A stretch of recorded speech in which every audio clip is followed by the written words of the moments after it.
Welcome to Mr. Raga.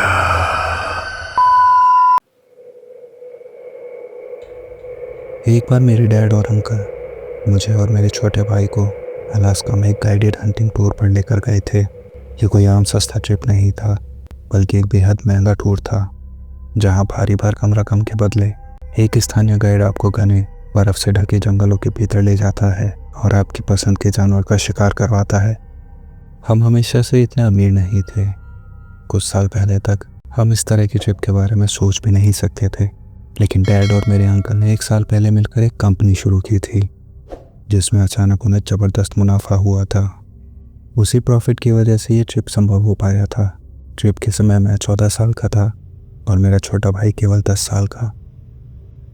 हम जिस जगह जा रहे थे वहाँ तक पहुँचने का सफ़र भी किसी रोमांच से कम नहीं था। पहले हम एक छोटे से प्लेन में उड़कर एक लोकल एयरपोर्ट पहुँचे और फिर वहाँ से कई घंटों तक गाड़ी में चलते हुए एक ऐसे वीरान इलाके में पहुँचे जहाँ चारों तरफ सिर्फ बर्फ, जंगल और खामोशी थी। डैड और अंकल का इस ट्रिप पर आने का असली मकसद बिग गेम ट्रॉफी हासिल करना था। कुछ ऐसा जो उनके नए नवेले चमकते दमकते कॉर्पोरेट ऑफिस की दीवारों पर शान से टंगा दिखे। डैड की निगाहें एक बड़े मूस पर थीं, जबकि अंकल किसी भारी भरकम ग्रिजली भालू का शिकार करने का सपना देख रहे थे। अगर हम दोनों भाइयों की बात की जाए तो हम बस इस एडवेंचरस ट्रिप के मजे लेने आए थे और इस उम्मीद में थे कि शायद हमें भी कोई छोटे मोटे शिकार करने का मौका मिल जाए। कभी कभी मैं सोचता हूँ कि डैड हमें ऐसी खतरनाक जगह पर क्यों लेकर आए। ये जगह बच्चों के लिए बिल्कुल भी नहीं थी। लेकिन फिर याद आता है, ज़रूर मॉम ने डैड को 1 हफ्ते के लिए अकेले इस हंटिंग ट्रिप पर जाने की परमिशन नहीं दी होगी। शायद इसी वजह से उन्हें हमें भी अपने साथ इस ट्रिप पर लाना पड़ा होगा, एक तरह से फैमिली ट्रिप का बहाना बनाकर। खैर, जो भी बात हो, हमारी ट्रिप की शुरुआत एक बंजर पूरे मैदान पर बनी छोटी सी एयर स्ट्रिप पर उतरकर हुई। एक ऐसी जगह जहाँ हवा भी मानो सीधी हड्डियों के आर पार हो जाती थी। वहीं रनवे के किनारे हमें रिसीव करने के लिए एक बूढ़ा आदमी हरे रंग के ऊंचे सस्पेंशन वाले ट्रक के पास खड़ा था। जैसे ही हम प्लेन से उतरे, वो आदमी धीमे मगर भारी कदमों से हमारी ओर बढ़ा और खुद का नाम एल्बर्ट बताया। उसकी उम्र लगभग 60 के आसपास रही होगी। लंबी सफ़ेद दाढ़ी, गोल सा पेट और मोटी ऊनी शर्ट में वो सेंटा क्लॉज जैसा लग रहा था। अगले पूरे हफ्ते के लिए वही हमारा गाइड, ड्राइवर और सच कहें तो हमारी जान का रखवाला था। डैड और अंकल को जंगलों में सरवाइव करने का ऐस भी नहीं पता था, इसलिए असल में हम सबकी ज़िंदगी एल्बर्ट के अनुभव पर ही टिकी थी। थोड़ी देर स्ट्रेच करने के बाद हम सभी ने अपना सामान उठाया और उस बड़े से हरे ट्रक में बैठ गए। मैं और मेरा भाई जेक पीछे बैठे थे, जबकि अंकल हमारे बगल में और डैड आगे की सीट पर बैठे थे। जैसे जैसे हम आगे बढ़ रहे थे, रास्ता धीरे धीरे बदलता चला जा रहा था। हवा और ठंडी होती जा रही थी। आसमान का रंग फीका पड़ता जा रहा था।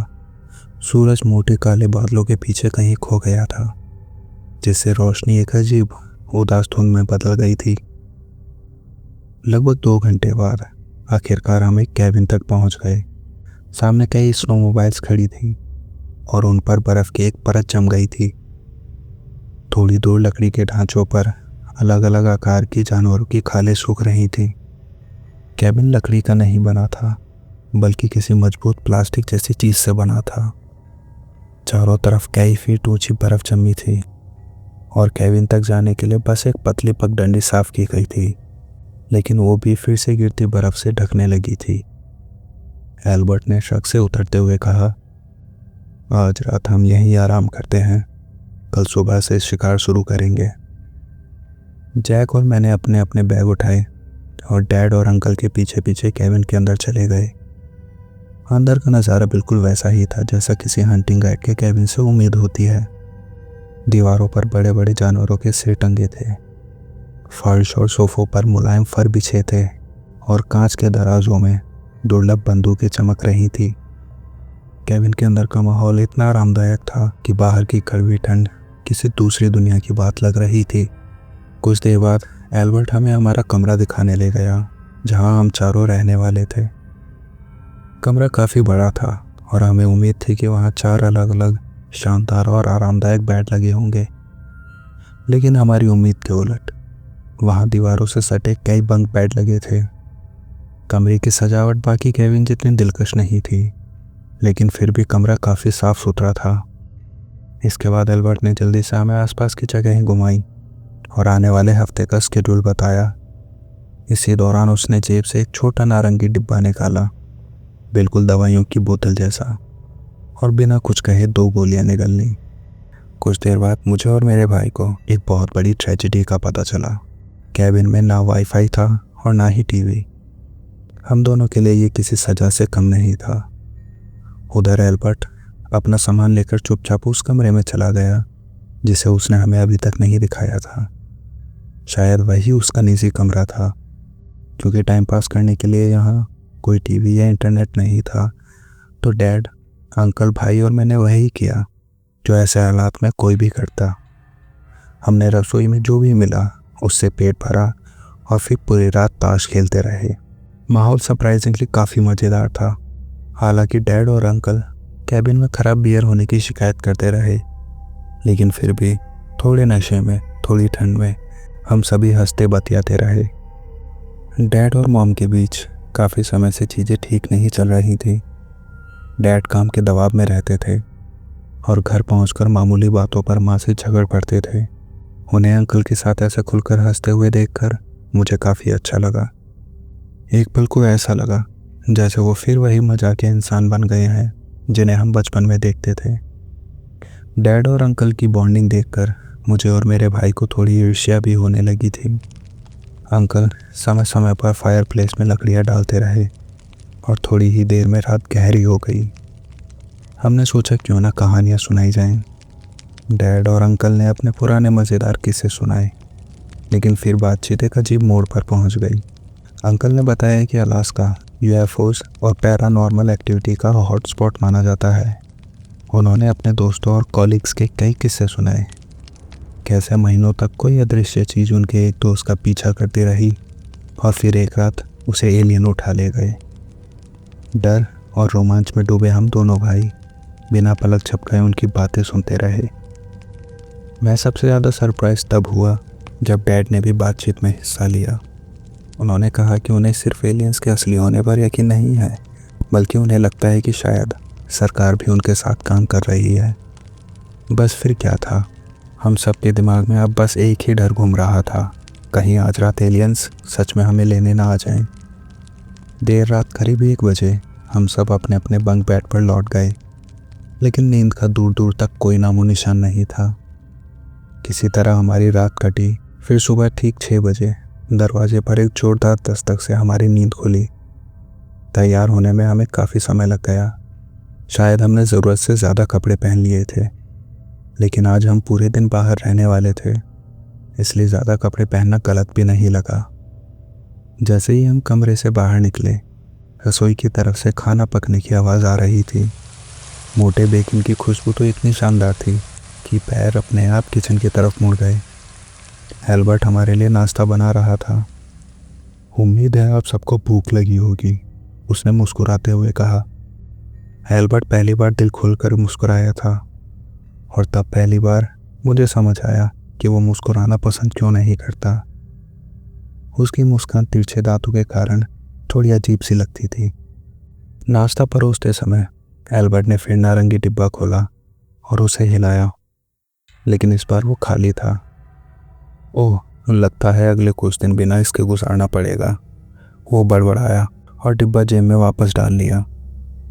उसने हमारी प्लेटों में अंडे, बेकन और सॉसेज के ढेर लगा दिए। जितना खा सकते हो खाओ, ये नाश्ता और दोपहर का खाना दोनों है, एल्बर्ट बोला। मैं और मेरा भाई एक दूसरे को देखकर मुस्कुरा उठे। ये तो अब तक की सबसे बेहतरीन फैमिली ट्रिप लगने लगी थी। हम 1 घंटे तक जमकर खाते रहे और फिर बाहर स्नोमोबाइल्स के पास जाकर खड़े हो गए। बाहर अभी भी अंधेरा था। एल्बर्ट ने 3 स्नोमोबाइल्स तैयार कर रखी थी और वो डैड और अंकल को उन्हें सुरक्षित तरीके से चलाने का तरीका बता रहे थे। कुछ मिनट बाद हम सब कैबिन से निकल पड़े। स्नोमोबाइल बर्फ़ को चीरते हुए आगे बढ़ रहे थे। हम घने जंगलों के बीच एक लगभग साफ किए गए रास्ते पर जा रहे थे। मशीनों की हेडलाइट से निकलती पीली भूतिया रोशनी मुश्किल से कुछ फीट आगे तक ही दिखा पा रही थी। रोशनी इतनी कम थी कि हमें बहुत धीमे चलना पड़ रहा था। लगभग 1 घंटे के बाद आखिरकार सूरज धीरे धीरे उगने लगा था। ऐसा लग रहा था जैसे सूरज मानो इस उजाड़ सफ़ेद बियाबान में फिर से जान डाल रहा हो। जैसे ही सूरज की रोशनी फैलनी शुरू हुई, एल्बर्ट ने गति बढ़ाने का इशारा किया और हम खुले मैदान में एक लाइन बनाकर तेज़ी से आगे बढ़ने लगे। कुछ मील बाद एल्बर्ट ने स्नोमोबाइल धीमी की और हम एक जगह आकर रुक गए। उसने जल्दी से एक छोटा सा तंबू जैसा छुपने का इंतज़ाम किया और हम सब एक एक करके उसके अंदर घुस गए। अंदर का तापमान बाहर जैसा ही था और तभी मुझे एहसास हुआ कि आज पूरा दिन इसी कड़वी ठंड में बीतने वाला है। इसके बाद एल्बर्ट ने डैड और अंकल को राइफलें पकड़ा दी और फिर शुरू हुआ लंबा इंतज़ार। हमें घंटों चुपचाप बैठे रहना था, इस उम्मीद में कि कोई बड़ा शिकार पास आए। कई बार एल्बर्ट अनजाने में अपनी दवाई की ओर हाथ बढ़ा देता और फिर खुद को बुदबुदाते हुए कहता कि उसकी गोलियां तो ख़त्म हो चुकी हैं। दोपहर के करीब 12 बजे हमें दूर से भेड़ियों की झुंड की आवाज़ सुनाई दी। मैं और मेरा भाई एक दूसरे को घबरा कर देखने लगे, जबकि एल्बर्ट धीमे धीमे मुस्कुरा रहा था। अच्छा ये बताओ, भेड़ियों की झुंड की आवाज़ आना हमारे लिए अच्छी बात क्यों है? एल्बर्ट ने अपनी हंसी को छुपाते हुए पूछा। डैड ने हैरानी से सही जवाब दिया। उन्होंने कहा, अगर भेड़िए पास हैं तो इसका मतलब है कि शिकार भी पास ही होगा। एल्बर्ट हंसते हुए बोला, अरे वाह, शहर के लोग भी इन बातों के बारे में जानते हैं, क्या बात है। मेरा भाई जो थोड़ा डर गया था, उसने घबरा कर पूछा, लेकिन हमें भेड़ियों से डरना नहीं चाहिए, वो हमें खाने तो नहीं आएंगे? एल्बर्ट अपनी कुर्सी पर कमर लगाते हुए बोला, नहीं, ऐसा कुछ नहीं होगा। तुम लोग स्नोमोबाइल से यहाँ से भाग सकते हो, वो तुम्हें पकड़ नहीं पाएंगे। कुछ समय बाद आखिरकार कुछ मूस मैदान में दिखाई दिए। क्या हम इनका शिकार कर सकते हैं? डैड ने उत्साह से पूछा। एल्बर्ट ने दूरबीन से देखा और फिर हाँ में सिर हिलाया। डैड ने निशाना साधा और एक पल के लिए सन्नाटा छा गया। फिर उनकी राइफल से एक तेज धमाका हुआ। गोली मूस के कंधे में लगी थी। गोली की आवाज़ से पूरा झुंड घबरा कर भाग खड़ा हुआ था। एल्बर्ट दूरबीन से देखते हुए बोला, तुम्हारी गोली उसे लगी तो है, लेकिन वो गिरा नहीं है। उम्मीद है वो ज़्यादा दूर तक नहीं जा पाएगा। एल्बर्ट तुरंत तंबू से बाहर निकला। हम सब भी उसके पीछे पीछे तंबू से बाहर निकल गए। फिर उसने स्नोमोबाइल चालू किया और डैड को पीछे बैठने का इशारा किया। डैड उसके पीछे बैठ गए और दोनों उस दिशा में निकल गए जहाँ मूस भागा था। दोपहर के करीब 2 बज रहे थे और भूख सताने लगी थी। डैड और एल्बर्ट को गए लगभग 20 मिनट हो चुके थे। तभी हमें फिर से कहीं दूर से भेड़ियों की आवाज़ सुनाई दी। आखिरकार दूर से स्नोमोबाइल्स की आवाज़ वापस सुनाई दी। हम बाहर निकले तो देखा डैड और एल्बर्ट धीरे धीरे लौट रहे थे और पीछे एक बड़ा काला सा मूस बंधा था। वाह, कमाल है, अंकल टेरी चिल्लाए। लेकिन खुशी का ये पल ज़्यादा देर नहीं रहा। कुछ तो गड़बड़ थी। डैड ड्राइव कर रहे थे, जबकि एल्बर्ट उनके पीछे झुका हुआ और आधा लटका सा नज़र आ रहा था। जैसे ही डैड हमारे पास आकर रुके, वो बोले, हमें अभी वापस जाना होगा, लगता है एल्बर्ट को हार्ट अटैक आया है। एल्बर्ट स्नोमोबाइल पर बैठा था, सीना पकड़े करा रहा था। उसने कुछ इशारा करने की कोशिश की, लेकिन फिर नीचे गिर पड़ा।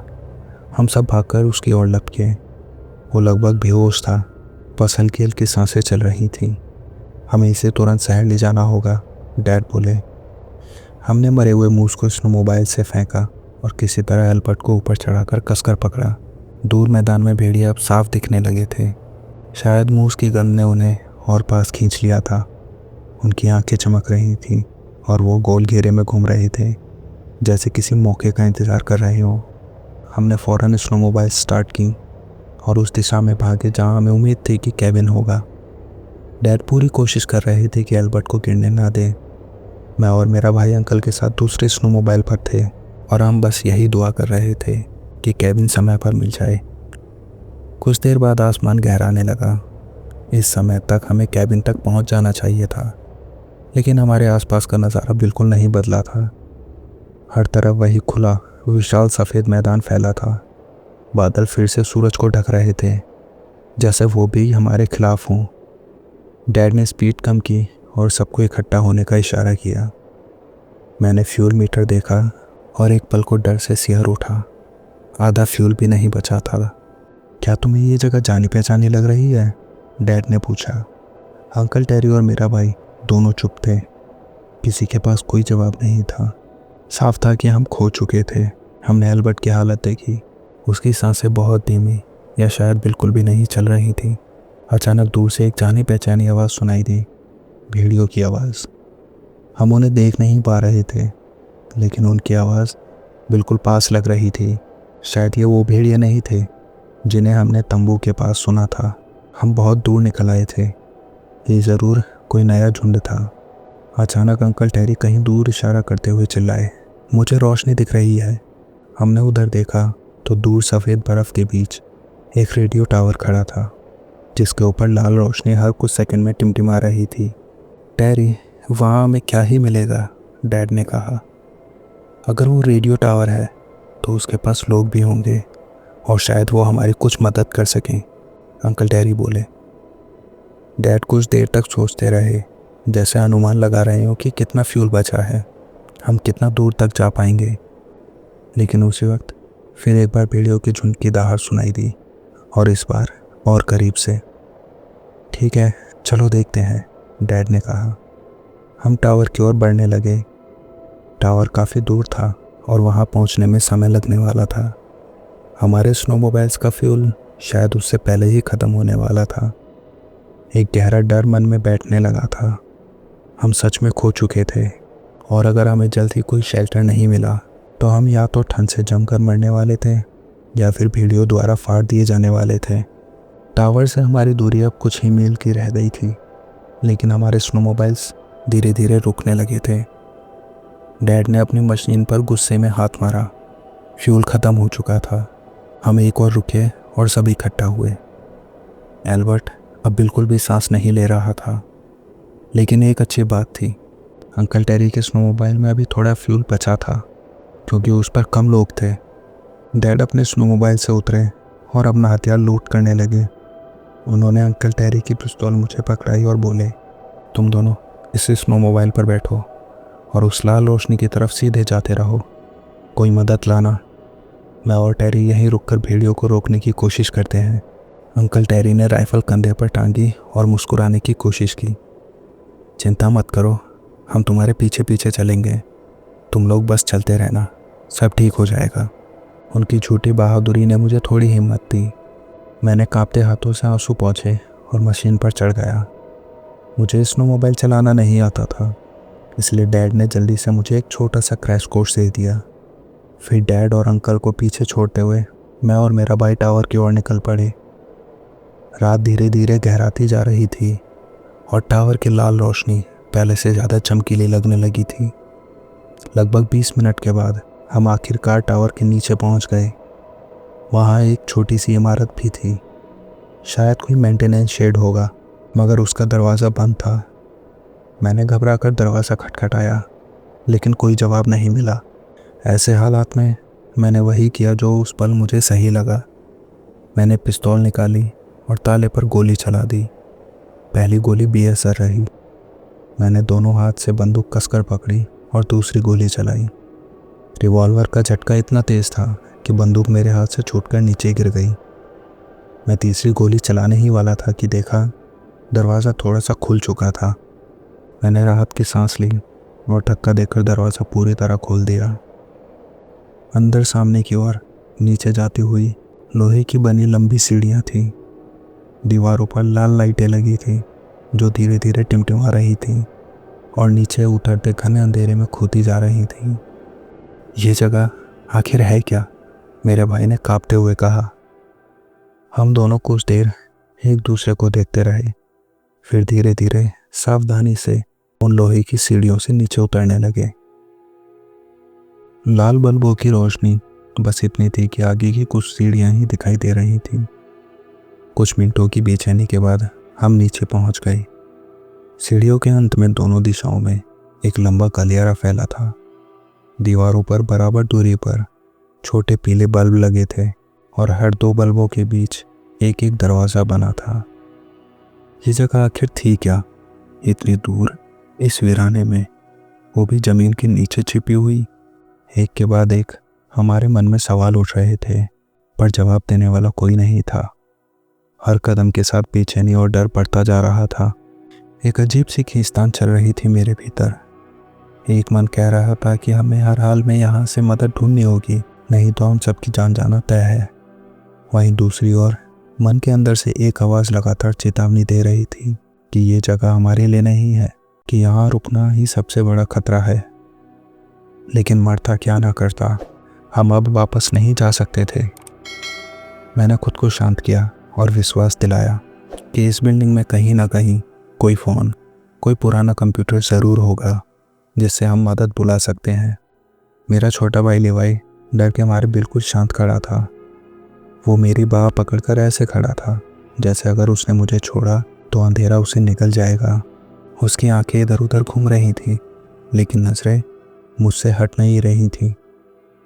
मैंने गहरी सांस ली और धीरे से कहा, हमें सारे कमरे देखने होंगे, शायद बाहर निकलने का कोई तरीका मिल जाए।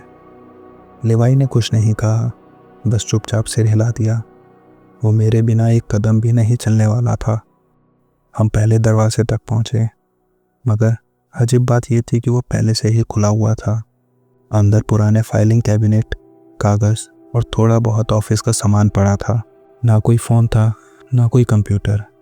वहाँ ऐसा कुछ भी नहीं था जो हमारी मदद कर सके। हम एक एक करके सारे कमरे देखते गए और फिर एक जगह ऐसी मिली जिसने हमें एक पल के लिए डरा दिया। जहाँ एक और दरवाज़ा होना चाहिए था, वहाँ लोहे की सलाखों वाली एक छोटी सी कोठरी बनी थी। वो खाली थी, लेकिन दीवारों और छत पर उंगलियों से खरोची गई अजीब सी लिखावटें थीं। साफ था, यहाँ जो भी बरसों पहले कैद रहा होगा वो मानसिक रूप से बिल्कुल टूट चुका था। ये जगह जितनी रहस्यमयी थी उतनी ही डरावनी होती जा रही थी। आखिरकार एक कमरे में हमें उम्मीद की रोशनी दिखी।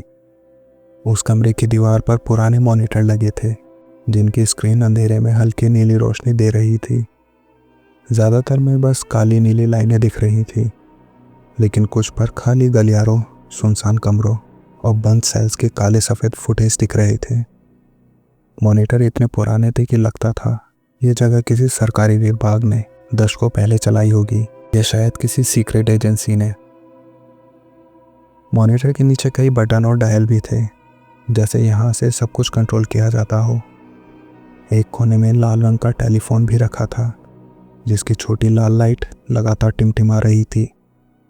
एक पल को लगा शायद मदद बुलाने का यही एक मौका है। भूख से पेट दर्द कर रहा था, प्यास से सिर भारी हो रहा था। शाम के करीब 6 बज चुके थे और हमें 12 घंटे से कुछ भी खाने पीने को नहीं मिला था। मैंने बिना सोचे समझे फ़ोन उठा लिया। डायल टोन की जगह एक तेज बीप सुनाई दी। फिर किसी आदमी की घबराई हुई आवाज़ आई, डिपार्टमेंट ऑफ डिफेंस। कौन बोल रहा है? मैं गैरेट हूँ, हम मुसीबत में हैं। जो गाइड हमारे साथ था वो मर रहा है और हमें ये जगह गलती से मिल गई है। उसकी आवाज़ अचानक गंभीर हो गई। सुनो गैरेट, तुम जहाँ हो वो जगह सुरक्षित नहीं है, वहाँ से तुरंत बाहर निकलो। मैंने एक हेलीकॉप्टर भेजा है, लेकिन तुम लोग अभी उस जगह से बाहर निकलो, तुम्हारी जान खतरे में है।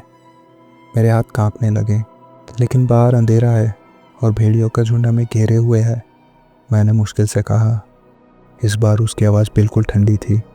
बच्चे, मैं सब नहीं बता सकता, लेकिन जो अंदर है वो बाहर के भेड़ियों से कहीं ज़्यादा खतरनाक है। हेलीकॉप्टर 2 घंटे में पहुंचेगा। अगर तुम तब तक जिंदा रहे तो बच जाओगे। मेरा दिल एक पल को धड़कना भूल गया। हमें फिर उसी जमा देने वाली रात में बाहर जाना था। मैंने फ़ोन धीरे से रखा और जैसे ही लिवाई को आवाज़ देने के लिए मुड़ा, मैंने देखा कि वो वहाँ नहीं था। दरवाज़ा आधा खुला था, वो शायद बाहर निकल गया था। मैं घबराहट में पूरे कमरे में टॉर्च ढूंढने लगा, लेकिन कुछ नहीं मिला। फिर मैं गलियारे की तरफ आया। हम अब तक लगातार बाईं दिशा में चलते आए थे, इसलिए सोचा लिवाई भी शायद वहीं गया होगा। मैं उसी दिशा में भागा। मैं ऑपरेटर की बातों के बारे में सोचना नहीं चाहता था, लेकिन उसके शब्दों में छुपा डर मेरे भीतर धंस चुका था। शायद इस जगह के अंदर कुछ ऐसा है जो बाहर की ठंड या भेड़ियों से भी ज़्यादा भयानक है। लंबे सुनसान गलियारे में सिर्फ मेरे कदमों की आवाज़ गूंज रही थी। मैं करीब 10 मिनट तक उसे ऐसे ही ढूंढता रहा, लेकिन वो कहीं नहीं मिला। फिर मैं एक अजीब जगह पर पहुंचा। सामने एक दरवाजे का फ्रेम था, लेकिन उसमें दरवाज़ा था ही नहीं। दरवाजे की चौखट और फर्श पर काला चिपचिपा सा तरल फैला हुआ था, जैसे किसी भारी चीज को अंदर घसीट कर ले जाया गया हो।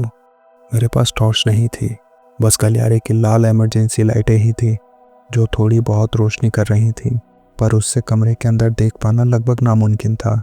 मैंने सोचा अंदर ना जाना ही बेहतर है। मैं धीरे धीरे सांस रोककर उस कमरे के सामने से गुजरने लगा। तभी अंदर कुछ हिला और एक हल्की सी आवाज़ आई। मैं एकदम ठिठक गया। क्या लिवाई अंदर था? लिवाई सिर्फ 10 साल का था। वो जिज्ञासु जरूर था, लेकिन बेवकूफ़ नहीं था। उसे पता था कहाँ रुकना है और कहाँ नहीं जाना है। लेकिन फिर भी मैंने सोचा, क्या वो इतना बहादुर हो सकता है कि इस अंधेरे कमरे में चला जाए? समय निकल रहा था और मेरा दिल तेजी से धड़क रहा था। मैं फिर से उस चौखट के सामने जा खड़ा हुआ। दिखने में कमरा बेहद बड़ा लग रहा था। मैंने आंखें सिकोड़कर अंदर देखने की कोशिश की, लेकिन अंधेरा इतना घना था कि कुछ भी दिखाई नहीं दिया। तभी मेरे दिमाग में एक पागलपन की बात आई, पर शायद यही एक तरीका था पता लगाने का कि लिवाई अंदर है या नहीं। मैंने धीमे से पुकारा, लिवाई। उसी पल अंदर से वही पहले वाली आवाज़ दोबारा सुनाई दी, लेकिन इस बार वो कहीं ज़्यादा करीब थी। और फिर कोई चीज़ मेरी ओर बढ़ने लगी। मैं तुरंत पीछे हट गया और 2-3 दरवाज़ों दूर लाल इमरजेंसी लाइट के नीचे जा गिरा। मैं कुछ सेकंड तक सांस रोके इंतज़ार करता रहा। क्या वो चीज़ बाहर आएगी? मैं खुद से सवाल कर रहा था, लेकिन कुछ नहीं हुआ। मैंने खुद को मूर्ख महसूस किया और हिम्मत करके धीरे धीरे वापस उस चौखट के पास पहुंचा। मैंने जरा सा झांक कर देखने का सोचा। शायद मैं बेकार ही डर गया था, लेकिन जो अंदर दिखा वो किसी 14 साल की लड़की की समझ से बाहर था। ये किसी बुरे सपने से भी बदतर था। अंदर एक लंबा इंसानी आकार का जीव कमरे की गहराई में लौट रहा था। वो निर्वस्त्र था और देखने से लग रहा था जैसे वो कभी इंसान था, लेकिन अब किसी नाकाम भयानक प्रयोग का नतीजा बन चुका है। उसकी त्वचा जली हुई थी, पसलियां बाहर निकली हुई थी, जैसे त्वचा उन्हें ढकना भूल गई हो। कंधे और खुले अजीब तरह से बाहर की ओर मुड़े हुए थे, मानो किसी ने उसे गलत तरीके से जोड़ दिया हो। बाहें इतनी पतली और लंबी थी कि लगता था सिर्फ हड्डियां बाकी रह गई हैं। उसके शरीर पर एक भी बाल नहीं था। शायद सब जल चुके थे या जानबूझकर हटा दिए गए थे। हालांकि मैं उसका चेहरा नहीं देख पाया था, मगर उसका शरीर इतना विकृत था तो चेहरा कैसा होगा, यह सोचकर ही मेरी रूह कांप गई। वो जीव धीरे धीरे अंधेरे में कहीं खो गया। अब मैं समझ चुका था कि ऑपरेटर ने क्यों कहा था कि अंदर ज़्यादा खतरा है। मैं दरवाजे के पास तब तक खड़ा रहा जब तक मुझे महसूस नहीं हुआ कि अब मैं सुरक्षित हूँ। फिर मैं भागते हुए उन सीढ़ियों की तरफ गया जहाँ से हम नीचे आए थे। भागते हुए मैंने एक बार पीछे मुड़कर देखा, ये देखने के लिए कि कहीं वो चीज़ पीछे तो नहीं आ रही, और मैंने जो देखा उसने मेरा खून जमा दिया। अंधेरे गलियारे में उसी कमरे के बाहर एक बेहद लंबी आकृति खड़ी थी। लाल रोशनी उसे और भयानक बना रही थी। वो कितनी दूर था पता नहीं, लेकिन उसका आकार इंसान जैसा बिल्कुल नहीं था। उसे देखते ही मेरे पैरों ने खुद भागना शुरू कर दिया। लंबी सीढ़ियाँ चढ़ना ऐसा लगा जैसे जान ही निकल जाएगी। सीना जल रहा था, सांसें टूट रही थी, लेकिन मैं एक सेकंड के लिए भी नहीं रुका। ऊपर पहुंचकर मैंने दरवाज़ा धक्का देकर खोला और सीधा बर्फ़ पर गिर पड़ा। बाहर वही बर्फीली चुभती हुई ठंड मेरा स्वागत कर रही थी। दरवाजे के ऊपर लगा पीला बल्ब हल्के हल्के टिमटिमा रहा था। इस वीरान जगह में वही थोड़ी सी रोशनी जैसे मेरी पूरी उम्मीद थी। मैंने पिस्तौल निकाली और उसे अपने सीने पर कसकर पकड़ लिया। पता नहीं मदद कितनी दूर थी। सांस लेना भी मुश्किल हो गया था। ठंडी हवा आंखों और चेहरों को काट रही थी। और तभी मेरी धुंधली नज़र ने बर्फ़ में एक आकृति को मेरी ओर आते देखा। वो पूरी तरह किसी मोटी चादर या कपड़े में लिपटी हुई थी, और पास आने तक समझ ही नहीं आ रहा था कि वो इंसान है भी या नहीं। मैंने तुरंत हथियार उसकी तरफ तान दिया, लेकिन ट्रिगर दबाने की हिम्मत नहीं हुई। जैसे जैसे वो करीब आता गया, मेरे हाथ कांपते गए। जब वो आकृति लगभग 30 फीट की दूरी पर पहुंची, तब मुझे समझ आया वो मेरे अंकल थे। मैंने तुरंत हथियार नीचे किया और उनकी तरफ भागा। शायद उन्हें पता भी नहीं था कि मैं उनकी तरफ दौड़ रहा हूँ। अंकल टेरी अब जिंदा हैं? डैड कहाँ है? मैंने पूछा। उनका चेहरा लाल और काला पड़ गया था। ऐसा लग रहा था जैसे ठंड और तेज हवाओं ने उनकी त्वचा को जला दिया हो। होठ, नाक सब जम चुके थे। वो बोलने की कोशिश कर रहे थे, पर आवाज़ टूट रही थी। मैंने उन्हें सहारा देने की कोशिश की, बेस के अंदर ले जाना चाहा, लेकिन वो लड़खड़ाते हुए खुद ही अंदर चले गए। मुझे इस बात की खुशी थी कि अब मैं अकेला नहीं था। अंदर आते ही मैंने जो भी कपड़े या जैकेट मेरे पास थे, सब उतार कर उन पर डाल दिए। वो ठंड से कांप रहे थे, लेकिन कम से कम अंदर की हवा बाहर जितनी घातक नहीं थी। करीब 20 मिनट बाद उनका कांपना थोड़ा कम हुआ और वो बैठने लायक हुए। पिस्तौल हाथ में लिए मैं सीढ़ियों के पास खड़ा पहरा दे रहा था। तभी उन्होंने वो बात कही जिसका मुझे सबसे ज़्यादा डर था। तुम्हारे डैड, उन्हें भेड़ियों ने पकड़ लिया था, अंकल टेरी ने भारी टूटी हुई आवाज़ में कहा। मैंने उन्हें बचाने की पूरी कोशिश की, जितनों को रोक सकता था रोका, लेकिन वो बहुत सारे थे। मैं तुम्हारे डैड की जान नहीं बचा पाया। मेरे पास कोई जवाब नहीं था। मैं बस फर्श को घूरता रहा, जैसे दिमाग काम करना बंद कर चुका हो। कुछ सेकंड बाद उन्होंने पूछा, लिवाई कहाँ है? मैं कुछ कहने के लिए उनकी तरफ मुड़ा, लेकिन मुंह से आवाज़ तक नहीं निकली। दिमाग में सब कुछ उलझ गया था। डर, पछतावा, उम्मीद, शक सब आपस में उलझ गए थे। मैं बस यही कह पाया, हमें यहाँ नहीं होना चाहिए। ये कहकर मैं रो पड़ा। वो मुझे हैरान होकर देखने लगे। अरे तुम सही कह रहे हो, हमें यहाँ बिल्कुल नहीं होना चाहिए। हमें तो कैबिन में होना चाहिए। स्टेक खाते हुए उन्होंने माहौल हल्का करने की कोशिश की। नहीं अंकल, मेरा मतलब है, सच में हमें यहाँ नहीं होना चाहिए। मैंने सीढ़ियों की ओर इशारा करते हुए कहा। वहाँ नीचे कुछ है। लिवाई और मैं अलग हो गए थे। मैंने कुछ देखा था, कोई बीमार सा अजीब सा आदमी। शायद उसने लिवाई को नहीं देखा, लेकिन उसने मुझे ज़रूर देख लिया है। अंकल टेरी उठे और मुझे गले लगा लिया। मैंने मदद भी बुला ली है, मैंने आंसू रोकते हुए कहा। वो चौंक गए। तुमने क्या किया? क्या कहा उन्हें? उनके चेहरे पर अचानक मौत जैसी थकान की जगह एक योद्धा जैसा भाव आ गया था। वो हेलीकॉप्टर भेज रहे हैं, 2 घंटे लगेंगे। 1 घंटा तो हो गया है। उन्होंने ये भी कहा कि यहाँ कुछ खतरनाक मौजूद है, शायद वही आदमी जिसे मैंने देखा था। अंकल टेरी सीढ़ियों के पास गए और नीचे झांका। तुमने किसी से बात की और उन्होंने कहा कि यहाँ कोई और भी है? दिखाओ मुझे प्लीज़, मुझे वहाँ नीचे मत ले जाइए, मैंने रोते हुए कहा। गैरेट, सब ठीक हो जाएगा, उन्होंने कहा। तुम्हारा भाई वहाँ नीचे है, किसी अजीब आदमी के साथ। हमें उसे ढूंढना होगा। उनकी आवाज़ ने मुझे थोड़ी हिम्मत दी, लेकिन भीतर कहीं मैं जानता था जो भी वो चीज़ थी, वो इंसान बिल्कुल नहीं थी। मेरी हिचकिचाहट देखकर अंकल ने मुझे भरोसा दिलाया, अगर वहाँ दुनिया का सबसे डरावना आदमी भी हो तो भी वो मुझसे नहीं जीत सकता। उन्होंने मेरा हाथ पकड़ा और नीचे उतरने लगे। मैं पहले तो अपनी बात पर अड़ा रहा, लेकिन फिर उनके पीछे चल दिया।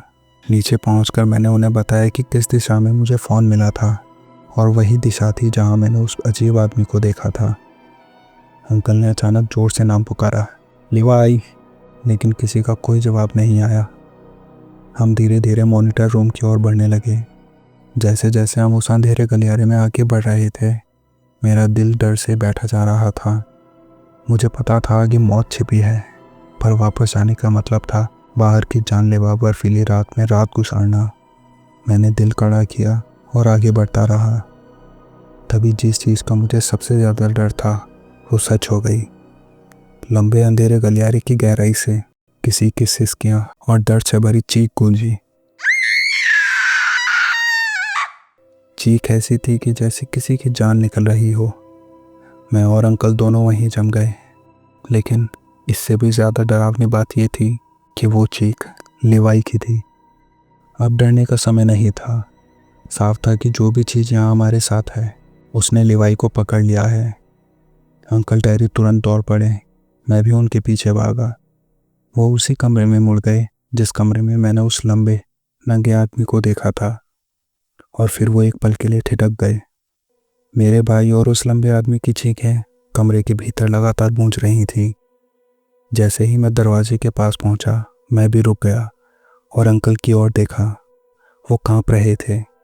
डर हम दोनों को भीतर तक चबा रहा था, लेकिन अंदर से उठती उन दर्दनाक चीखों ने शायद अंकल को आखिरी हिम्मत दी। उन्होंने एक गहरी सांस ली और अंधेरे कमरे में चले गए। मैं बाहर ही रुक गया। तभी कमरे के भीतर गोलियों की आवाज़ गूंजी। हर गोली के साथ कमरे का अंधेरा एक पल के लिए चमक उठता। उन झिलमिलाते पलों में मैंने देखा वो दानव कमरे के कोने में बैठा हुआ था और फिर खड़ा होकर अंकल की तरफ मुड़ा। मैं तीसरी गोली का इंतज़ार करता रहा, लेकिन वो आवाज़ कभी नहीं आई। मेरे भाई की चीखें अचानक रुक गईं। मेरे अंकल की दर्द से भरी चीखें गूंजने लगीं। मैंने वही किया जो मैं कर सकता था। मैं वहाँ से भाग गया। मैं सीढ़ियों पर चढ़ता गया, जबकि नीचे अंकल लगातार मदद के लिए चिल्लाते रहे। मैं कुछ नहीं कर सकता था। मुझे महसूस हो रहा था कि मैं भी शायद अपने भाई और अंकल की तरह किसी भयानक मौत की ओर बढ़ रहा हूँ। ऊपर पहुंचकर मैं बाहर की तरफ भागा। अब चीखें सुनाई नहीं दे रही थीं। अलास्का की ठंडी हवा उन्हें निकल चुकी थी। ठंड मेरे चेहरे पर खंजर की तरह चुभ रही थी।